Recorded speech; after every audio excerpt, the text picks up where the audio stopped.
for the first session of the day with Khamzat Chimaev and his team. The jiu-jitsu coach was running us through a simulation, right?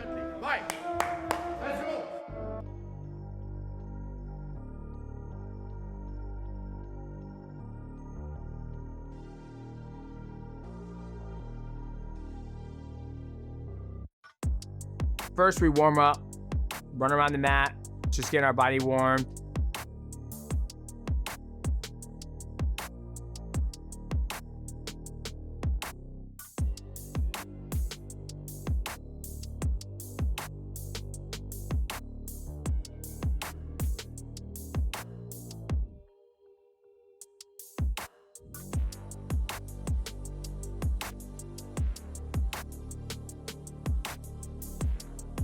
Shadow box a little bit, and then we jumped right into the practice.